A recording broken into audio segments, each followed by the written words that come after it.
Leif Erikson, a Norse explorer from Iceland, is hailed as the first known European to have set foot on continental North America, predating Christopher Columbus by nearly 500 years. His story is a captivating saga of courage, exploration, and the relentless Viking spirit that pushed the boundaries of the known world. Born around 970 AD, Leif was the son of the famous Eric the Red, an explorer and outlaw who established the first Norse settlement in Greenland.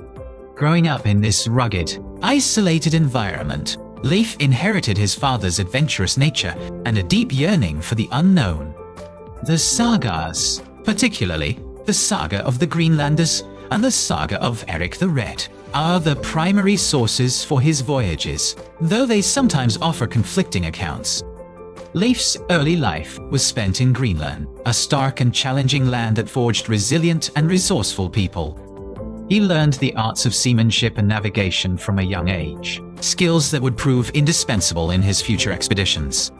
As a young man, he sailed to Norway, the ancestral homeland of the Vikings, where he entered the service of King Olaf Tryggvason. It was during his time in Norway that Leif converted to Christianity, a significant cultural shift for a man of his Norse pagan background. King Olaf, a zealous promoter of his new faith, tasked Leif with introducing Christianity to the settlers in Greenland. Upon his journey to Greenland, fate intervened, and Leif's voyage took an unexpected turn. According to the saga of the Greenlanders, his ship was blown off course by a storm in the North Atlantic.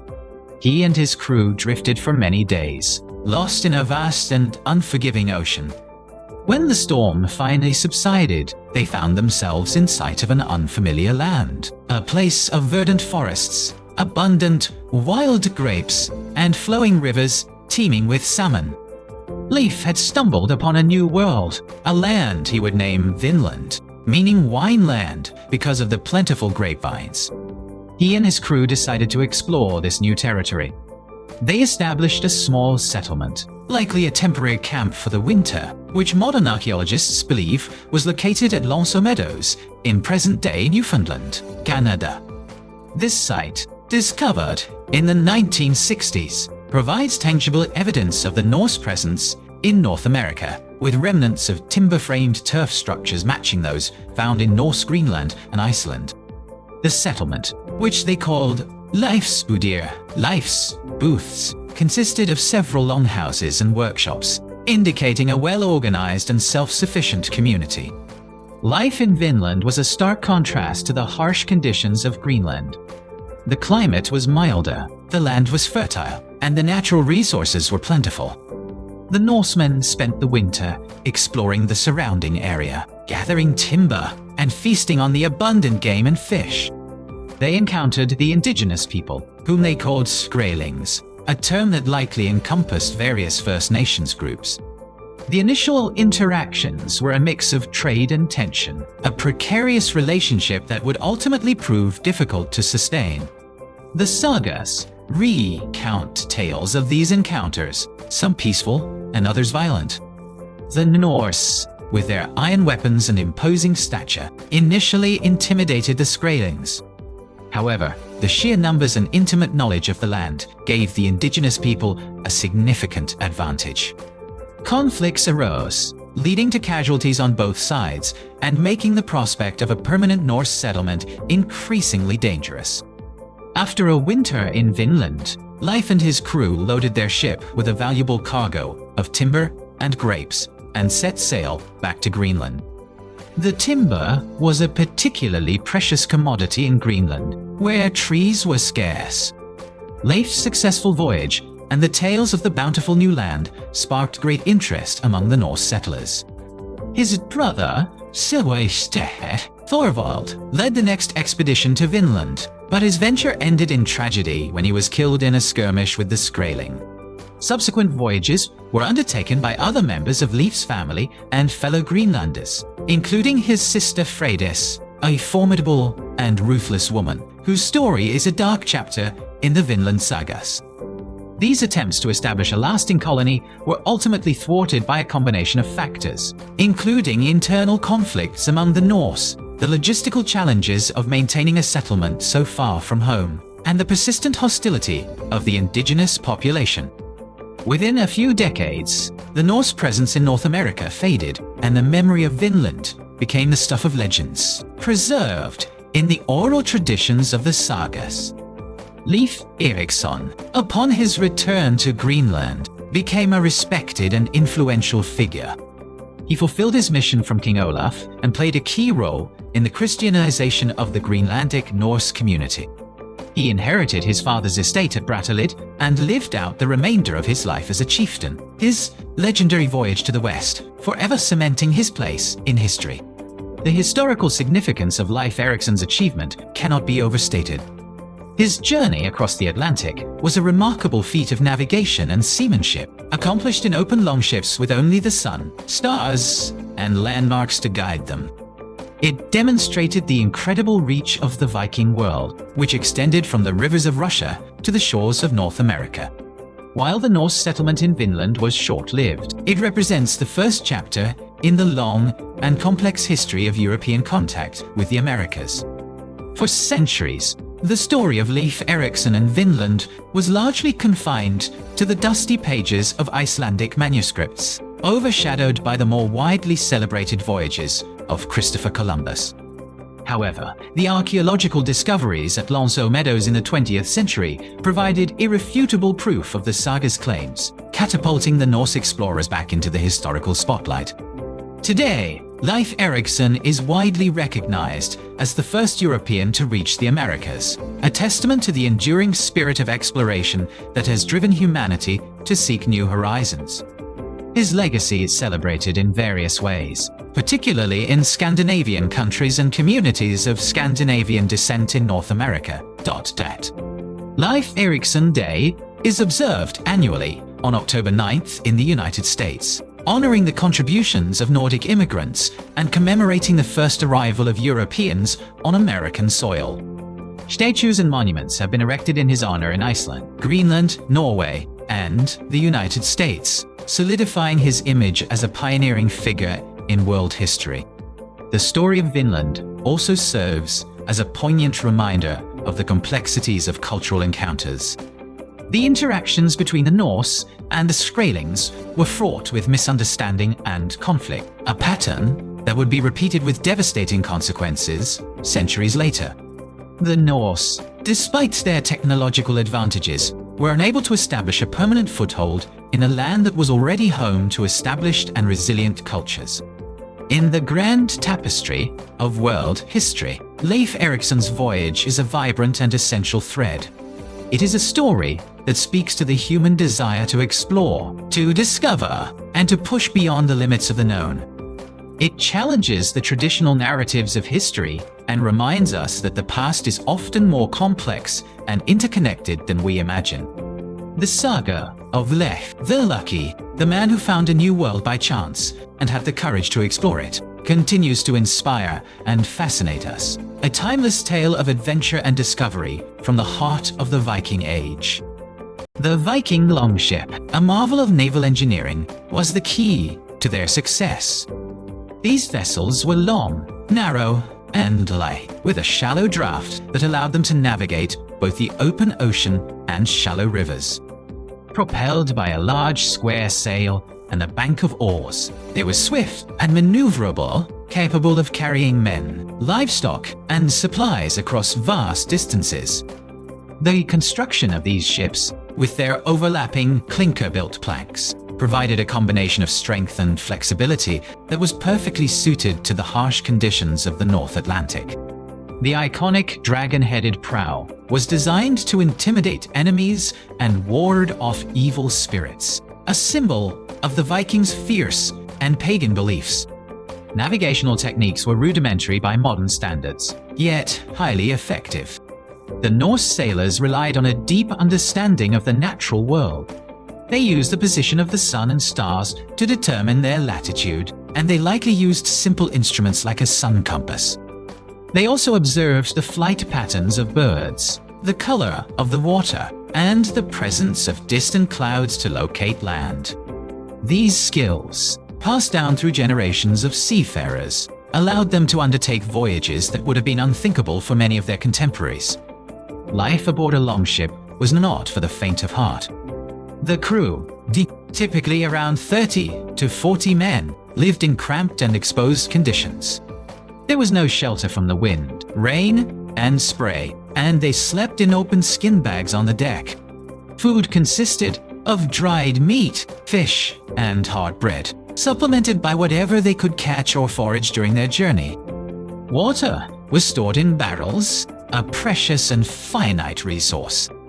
Despite these hardships, the bonds of camaraderie and the promise of wealth and glory sustained them through long and perilous voyages. The Greenland settlement, from which Leif launched his expedition, was itself a testament to Norse resilience. Established by Eric the Red in the late 10th century, it was a remote and marginal colony, dependent on a fragile ecosystem.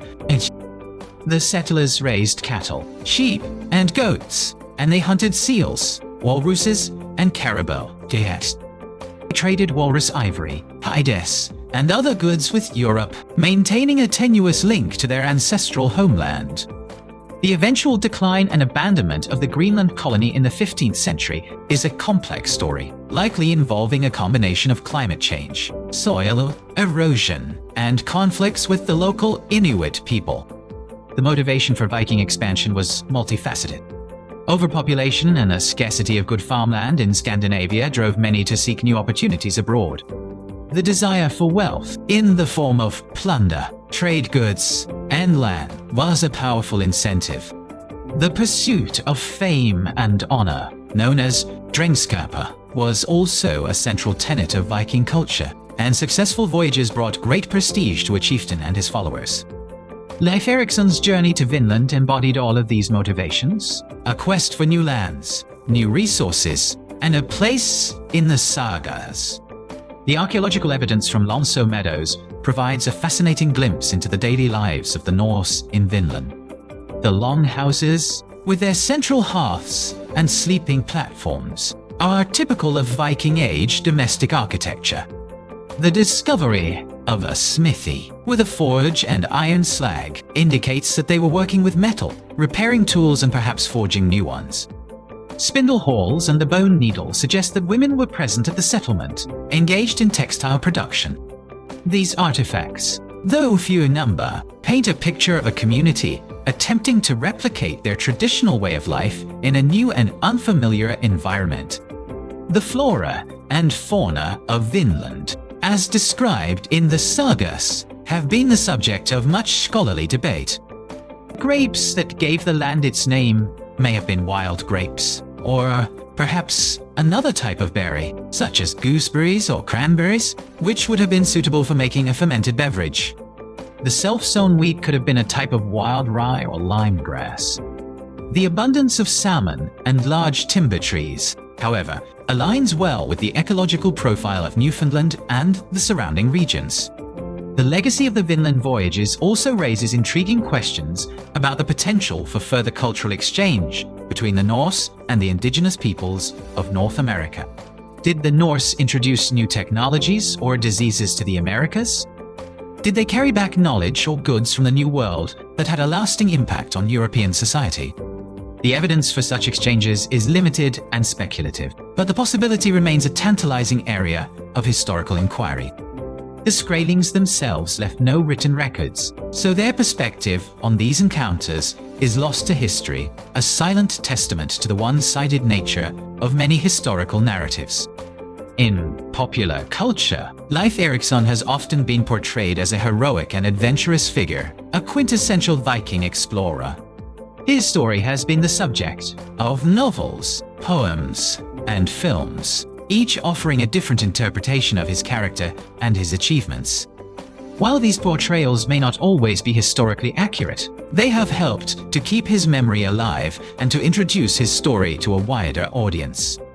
The image of the horned helmeted Viking, though a popular misconception, continues to capture the public imagination and to fuel a fascination with this dynamic and influential period of history. The naming of places in the New World by Leif and his followers is another fascinating aspect of their story. Helluland, land of flat stones. Markland, land of forests. And Vinland, Wineland, were the names they gave to the new territories they explored.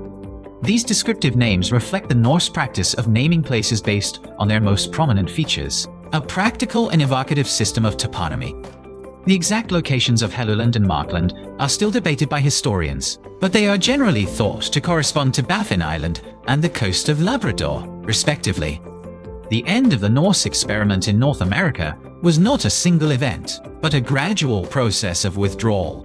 The logistical difficulties of sustaining a colony across the vast expanse of the Atlantic, combined with the ongoing conflicts with the Skraeling, made the venture ultimately untenable.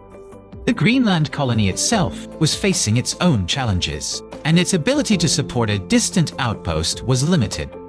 The Vinland voyages represent a bold, but ultimately unsuccessful attempt at transatlantic colonization, a fascinating what if in the annals of history. What if the Norse had been able to establish a permanent presence in North America? How would the course of history have been different? These are questions that continue to intrigue and inspire debate among historians and enthusiasts alike. The rediscovery of the sagas in the 19th century sparked a renewed interest in the Vinland voyages among scholars and the public.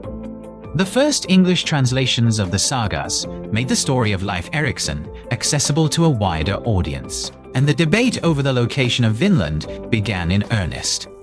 For many years, the sagas were dismissed by some as mere folklore, but the persistent efforts of scholars and amateur historians eventually led to the archaeological breakthrough at Lance aux Meadows. This discovery was a vindication of the sagas as valuable historical sources and a testament to the power of archaeology to illuminate the past. Today, the story of Leif Erikson is an integral part of the curriculum in many schools, and he is celebrated as a symbol of multiculturalism and early global connections. His journey is a reminder that the history of the Americas is a rich and complex tapestry, woven from the threads of many different cultures and peoples. The story of the Viking explorer who reached America 500 years before Columbus is more than just a historical footnote. It is a captivating saga of human courage, resilience, and the enduring quest for discovery. The waves of the North Atlantic still whisper the tales of his longship, cutting through the icy waters towards a new horizon. His name, Leif Erikson, echoes through the corridors of time, a symbol of a bold era of exploration. The courage to sail into the unknown was the hallmark of the Viking Age.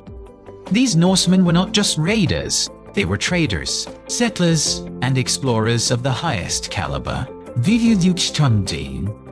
Their society was complex, with a rich mythology and a sophisticated legal system. The art and craftsmanship of the Vikings, from their intricate wood carvings to their beautiful jewelry, speak to a culture that valued beauty as well as bravery. The role of women in Viking society was also more prominent than in many other parts of medieval Europe, with women enjoying rights to own property and inherit land. Freydis Eiríksdóttir's commanding presence in the Vinland sagas is a testament to this, even if her actions were brutal. The knowledge of shipbuilding was a closely guarded secret, passed down from father to son. The master shipbuilders were revered figures in their communities. Each longship was a masterpiece, a perfect fusion of form and function. The sail, often made of wool and decorated with stripes or patterns, was a source of pride for the crew. The steering or steerboard on the right side of the ship is the origin of the modern word starboard. Life in Greenland was a constant struggle for survival. The Norse settlers had to adapt their farming practices to the short growing season and the harsh climate. They relied heavily on hunting and fishing to supplement their diet. The Little Ice Age, a period of cooling temperatures that began in the 14th century, had a devastating impact on the Greenland colony, making farming increasingly difficult and contributing to its eventual demise. The sagas themselves are literary treasures, offering a unique window into the Viking world. They were written down in Iceland in the 13th and 14th centuries, but they are based on much older oral traditions. They are a blend of history, myth, and legend, and they must be read with a critical eye. However, they provide invaluable insights into the values, beliefs, and social structures of Norse society. The description of the Skraelings in the sagas is often biased and stereotypical, reflecting the cultural prejudices of the Norse. Yet, it also provides tantalizing clues about the indigenous peoples of northeastern North America at the time of contact. The word Skraeling is thought to mean dwarf or weakling, a derogatory term that highlights the initial power dynamic. The trade between the Norse and the Skraelings, involving milk and furs, shows a brief moment of peaceful coexistence. The eventual breakdown of this relationship was perhaps inevitable, given the vast cultural differences and the competition for resources. The figure of Turker, a German in Leif's crew, is an interesting footnote in the story. It was he who, according to the saga of the Greenlanders, discovered the grapes and gave Vinland its name. This detail suggests that Leif's crew was not exclusively Norse, but may have included individuals from other parts of Europe. The impact of the Vinland voyages on European consciousness was minimal at the time. The news of a new world to the west did not spread far beyond Scandinavia, and it was soon forgotten. It was not until Columbus's voyages, backed by the powerful Spanish monarchy and disseminated by the new technology of the printing press, that the discovery of the Americas had a transformative impact on the world. The legacy of Leif Erikson is therefore a complex one. He was a pioneer, an adventurer, and a man of his time. His journey was a remarkable achievement, but it did not change the course of history in the same way that Columbus's voyages did. Nevertheless, his story is a vital part of the human story, a testament to the courage and curiosity that have always driven us to explore the unknown. It reminds us that history is not a simple linear progression, but a messy and fascinating tangle of forgotten stories and unexpected connections. The echoes of the Norse longships in the bays of Newfoundland are a faint but persistent reminder of a time when the world was both larger and smaller than we can imagine. The Norsemen's journey was a testament to their incredible bravery and navigational skill. They faced treacherous seas and unpredictable weather with unwavering determination. Their longships, though masterfully built, were still vulnerable to the immense power of the North Atlantic. The crew had to work together seamlessly, each man knowing his role and trusting his shipmates. The sight of a new, unknown coastline after weeks at sea must have been a moment of incredible relief and excitement. They would have been greeted by a landscape of dense forests, a stark contrast to the treeless plains of Greenland. The air would have been filled with the scent of pine and the sounds of unfamiliar birds. The decision to make landfall and establish a camp was a bold one, fraught with potential dangers. They were a small group in a vast and unknown land, far from any hope of reinforcement. The first winter in Vinland would have been a time of both discovery and apprehension. They had to learn which plants were edible and which were poisonous, which animals were safe to hunt, and which were best avoided. The construction of Leif's Budir was a communal effort, a race against the approaching winter. The turf-walled longhouses would have provided a warm and secure shelter from the elements. The central hearth was the heart of the home, a place for cooking, warmth, and storytelling. The nights would have been long and dark, filled with the sounds of the wilderness. The stories of their encounters with the Skraelings are some of the most compelling parts of the sagas. These were meetings of two worlds, two cultures that had developed in complete isolation from one another. The initial moments of contact must have been filled with a mixture of fear, curiosity, and awe. The Norse, with their fair hair and metal weapons, would have seemed like beings from another world to the indigenous people. The Skraelings, in turn, with their deep knowledge of the land and their own unique technologies, would have been a source of wonder and suspicion for the Norse. The trade that took place, however brief, was a fragile bridge between these two worlds. The breakdown of this bridge into violence is a tragic, but perhaps predictable part of the story. The cultural chasm was simply too wide to be easily crossed. The death of Thorvald Eriksson, struck by a Skraeling arrow, was a turning point in the Vinland story. It shattered the illusion of a peaceful new world and underscored the dangers of colonization. The subsequent expeditions were more militaristic in nature, and the cycle of violence escalated. Freydis Eiriksdottir's brutal actions, including the murder of her own partners, reveal the dark side of the Viking spirit. Her story is a chilling reminder that the pursuit of wealth and power can lead to unimaginable cruelty. The decision to abandon Vinland was a pragmatic one, a recognition that the costs of colonization outweighed the benefits. The Norse were adventurers and traders, not empire builders in the same vein as the later European powers. Their resources were limited, and their primary focus was on survival and trade, not conquest. The memory of Vinland lived on in the sagas, a tale of a distant and mythical land. For centuries, it was a story that blurred the lines between history and legend. The work of archaeologists like Helge and Anne Stein Ingstead at Lonsel Meadows was crucial in anchoring this story in the realm of historical fact. Their discovery was a triumph of interdisciplinary research, combining careful readings of the sagas with painstaking archaeological excavation. The legacy of Leif Erikson continues to evolve as we learn more about the Viking Age and the early history of North America. He's a figure who bridges continents and cultures, a symbol of the interconnectedness of human history. His story challenges us to look beyond the traditional narratives and to appreciate the complexity and diversity of the past. He was a son of Greenland, a servant of a Norwegian king, and the first European to walk on American soil. His saga is a timeless epic of exploration, a story that will continue to be told and retold for generations to come. The wind in the sails of his longship carried not just a crew of hardy sailors, but the seeds of a new chapter in human history.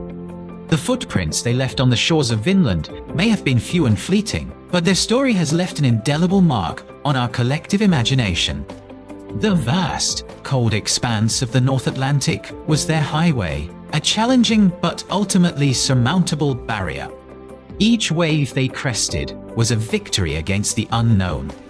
The sun compass, a simple but ingenious device, allowed them to maintain a consistent course.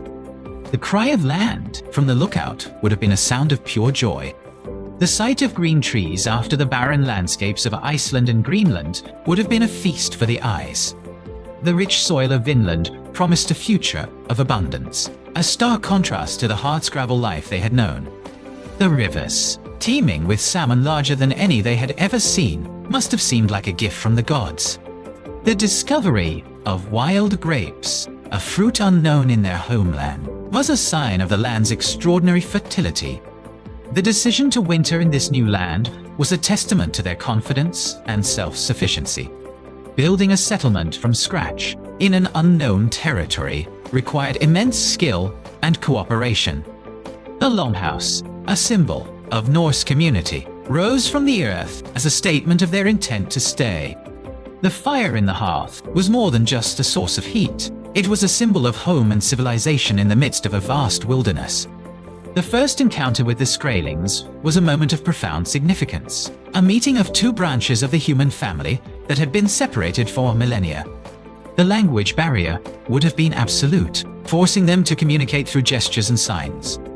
The exchange of goods, however simple, was a complex act of diplomacy.